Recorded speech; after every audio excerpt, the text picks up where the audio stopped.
Thank you again for tuning in to our Legacy series. Today our topic is going to be how to include retirement in your legacy plan by having stewardship of your time, talent, and resources. Now there's some points I want to make sure that we cover today. Okay. And we'll go back and forth as we finish the session. But what I want to focus on is when you retire, part of your legacy should be that you're working for, in retirement now, you're working for enjoyment, not survival. So the work doesn't end when we retire. We just do a different type of work, and it's enjoyment work now. You can start a business that you enjoy. I don't know how you can say enjoyment with work in the same sentence. That's because when God created, Adam had to work, and part of his work was naming stuff. How cool would that have been? How smart was he? See, we work to survive. There's a different type of work that you can enjoy that I think you can put the word work to it. So we're going to focus on work for enjoyment, not survival. Rest by doing things that restore, not exhaust. So there's a certain rest that you can do that's in bed, getting real rest.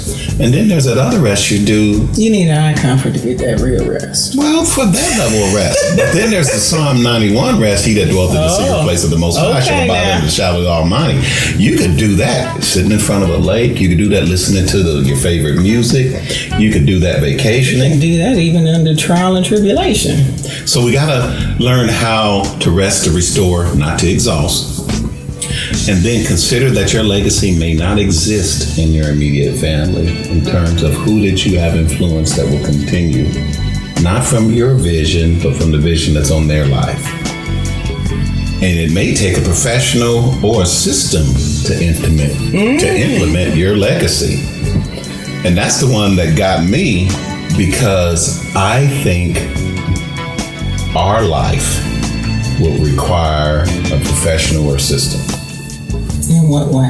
I don't think people all the time have the love that's necessary. I don't think you can employ love, though. If you could, the nursing homes and the school districts and all of that, they would be in much better shape. Well, it's going to be professional, like Launch and Thrive, our nonprofit. It's going to be, we're going to look at educational. We're going to look at economic. We're going to look at policy. We're going to look at community empowerment. But it has to all be undergirded with faith and love. Mm-hmm. So sometimes you bring the professionals in not to do it as a business, but to have a business mindset, and then you teach them how to do it in love. I was preaching about this today at the nursing home, about keeping God first in our life. Seek ye first the kingdom of God and his righteousness, and all these things will be added unto you. And I broke it down to, okay, what compels a person to seek God first? And then if you seek God first, it will always change how you deal with other people. So I said the way we had to do it in our household is the best help we could find was us. So we're the home where we have someone as young as 11 and someone as old as 80. And we're meeting all those needs, and we're dealing with all those challenges under one roof because we couldn't find that anywhere else. And then we get to oversee the love factor of it. Am I failing or succeeding? You tell me. I don't want to answer. No. Think about it, love. Your whole life, even when you talk about your grandmother all the time, but what she instilled in you, all you've known was this. What do you think? We were talking about legacy in our other segment.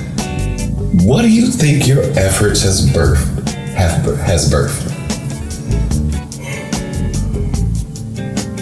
I'm not 100% sure, but I will say this. I'm still in relationship with my family. I still am in a relationship.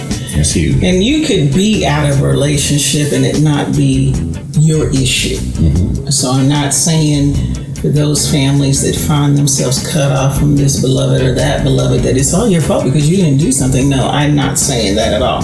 Because people still have the right to make their own choices. And there are some people who don't want to be told the truth. They don't want to be held accountable, and they will disconnect from you because you're pushing that too much towards them. There are others that may just disconnect because they have other stuff going on in their life and they cannot manage all of it. And they don't have enough energy to make the effort to just get here and let us love them.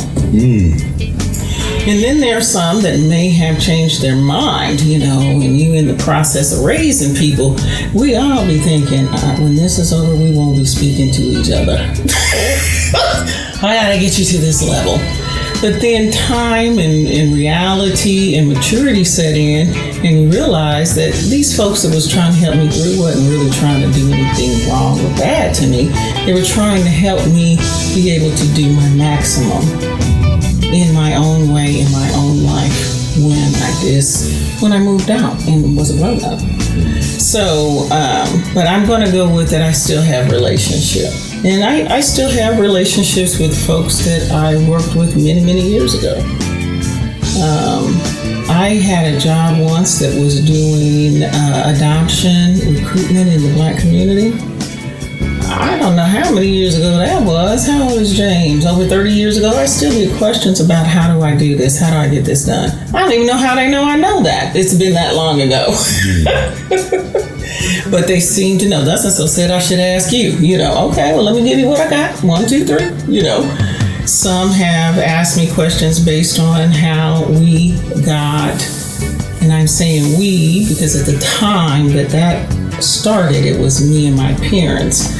How we got Lacey, Allie, and then Sam, you know, guardianship. They have guardianship questions, those kinds of things. But it's not called that anymore in the state of Kansas. But anyway, so I'm going to go with the relationship still exists. It may not be everything I want it to be. Maybe there's some aspects of it that I miss. I miss my second giggle buddy. We used to giggle at least, 5 to 7 times a week together.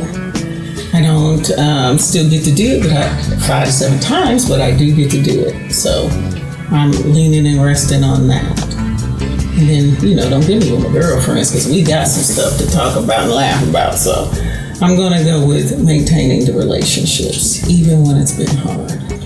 And that made me think, too, since we're both retired now, our retirement doesn't mean that we're not doing anything. You're around like a fully employed person. I'm resting. I ain't even on the schedule. I got to get my life together. But I think it's been essential that that's something that we talk about. If it ever became a problem, like you retire to further exclude your partner, your spouse. Retiring is like we ain't doing anything together. I'm rushing to do something, be busy now at the expense of you. And I think part of learning how to leave a legacy is knowing how to be together. So I think what's helpful for us, we've always prioritized one another. And even some of what others may view as work, it's kind of like yesterday, we were just riding around, handling our business. What are we doing? Are we just out here rolling? Rolling. You overshoot something and you think, I thought we was going to go get us a cold beverage. Okay, well, we're going to roll back. But when you're young, everything can be an argument because, you're about business. Oh, we got to go here, we got to get this done. When we get older and we learn how to relax together, we can make mistakes, correct them together, and still enjoy life. But I really consider that being you teaching me that, just like teaching me how to be married. Because I've been alone a long time, and we're coming up on 10 years. Mm-hmm. And there's still days when I'm thinking, as a single effort versus us effort. And you keep saying you're not alone. I'm here now. After 10 years, I'm still saying you're not alone. Let me help you.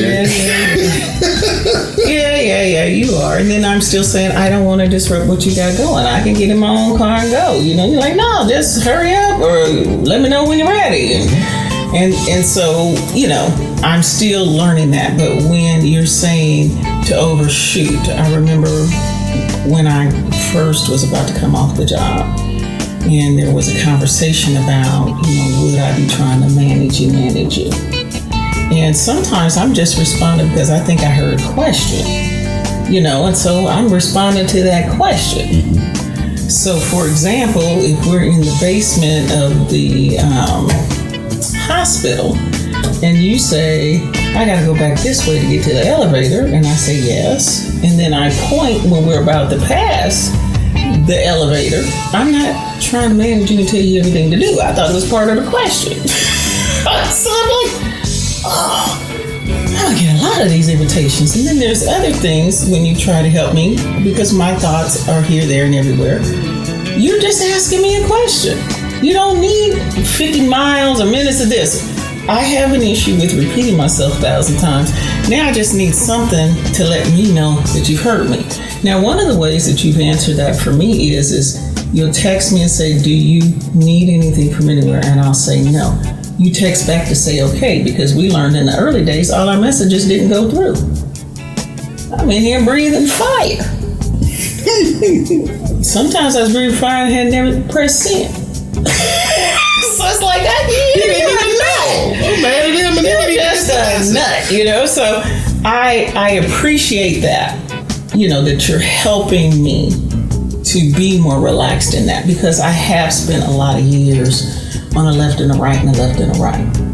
And that's what helps us get the context, because earlier when you said we had a discussion if you're going to go home and then try to manage, because how many decades have you been managing people? I'm not just talking about... Since I was 11 years old. Yeah, so it's not just work. You manage them at work, you manage them at home.